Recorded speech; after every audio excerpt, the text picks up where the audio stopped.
Assalamualaikum warahmatullahi wabarakatuh.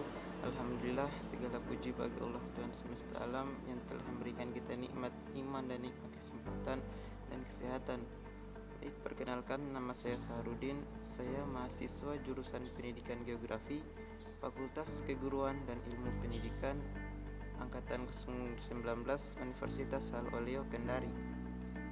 Pertama-tama, saya ucapkan banyak terima kasih kepada dosen saya pada mata kuliah Geomorfologi Umum yang telah memberikan kesempatan untuk pertambahan waktu dalam pengumpulan tugas MIT Geomorfologi Umum ini. Baik, dalam kesempatan kali ini saya akan mencoba membahas tentang tenaga pembentuk muka bumi. Langsung saja. Tenaga pembentuk muka bumi ini dibagi menjadi dua, yaitu tenaga endogen dan juga tenaga eksogen. Tenaga endogen memiliki arti dari dua kata, yaitu endos yang artinya dalam dan genos yang artinya asal. Jadi tenaga endogen adalah tenaga yang berasal dari dalam bumi, sedangkan tenaga eksogen adalah tenaga yang berasal dari dalam bumi, yaitu seperti angin, cahaya matahari, air, dan juga makhluk hidup. Baik. Tenaga endogen ini dibagi lagi menjadi tiga, yaitu tenaga tektonisme, vulkanisme, yang terakhir adalah gempa bumi atau seisme. Saya akan membahas yang pertama adalah tektonisme. Tektonisme ini adalah tenaga yang berasal dari dalam bumi yang bisa menyebabkan perubahan dan letak pada permukaan bumi. Ini dibagi lagi menjadi dua, yaitu berdasarkan letak dan waktunya pada pergerakan oleh gerak bumi. Dan tenaga endogen ini dibagi menjadi tiga, yaitu tektonisme, vulkanisme, dan juga gempa bumi atau disebut juga dengan seisme. Tektonisme adalah tenaga yang berasal dari dalam bumi yang bisa menyebabkan perubahan bentuk dan letak pada permukaan bumi, dibagi berdasarkan luas dan waktu, berdasarkan pergerakan gerak bumi. Tektonisme juga adalah suatu proses di dalam bumi yang terjadi akibat pergerakan, pengangkatan, lipatan, dan patahan pada lempengan tanah di dalam perut bumi.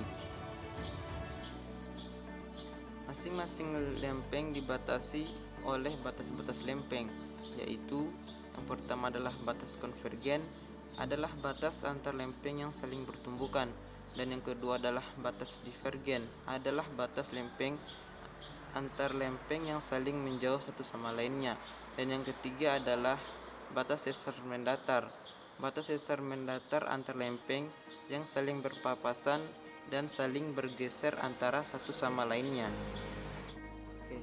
Tektonisme yang pertama adalah hiperogenesa, yang dimana hiperogenesa ini terjadi dalam ruang lingkup yang luas dan waktu yang lama, dan pergerakannya cenderung lambat.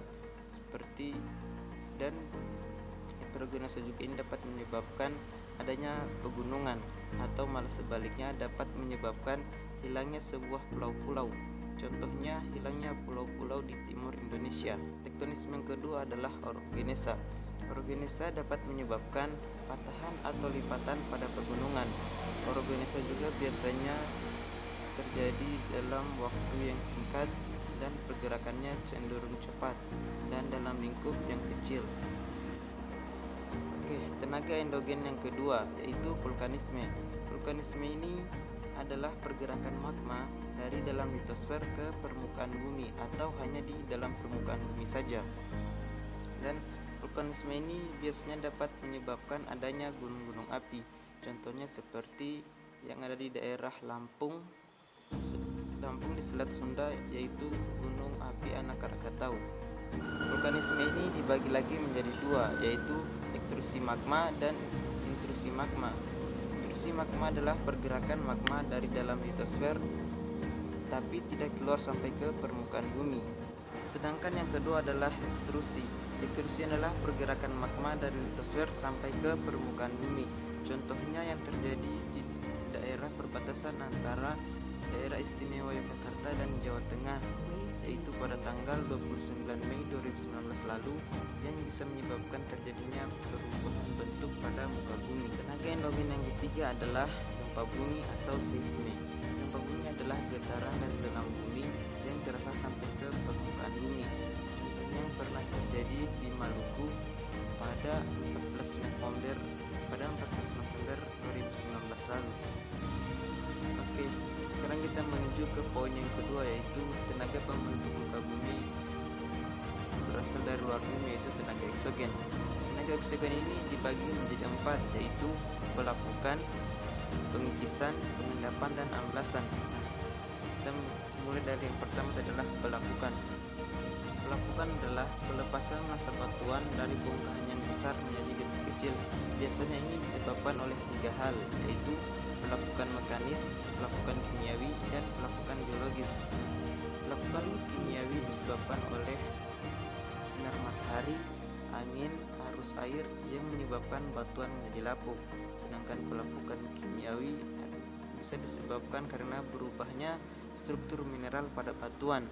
Dan pelapukan biologis disebabkan oleh organisme, yaitu seperti hewan, tumbuhan, dan bisa juga oleh manusia.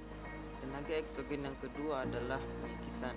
Pengikisan adalah partikel yang terlepas dari bahan induknya yang bisa disebabkan oleh angin, air, dan gelombang arus di lautan. Ketiga adalah pengendapan. Pengendapan ini adalah hasil dari pelapukan dan pengikisan yang dibawa oleh air sungai, air laut, bahkan air es, yang sehingga terjadi pengendapan.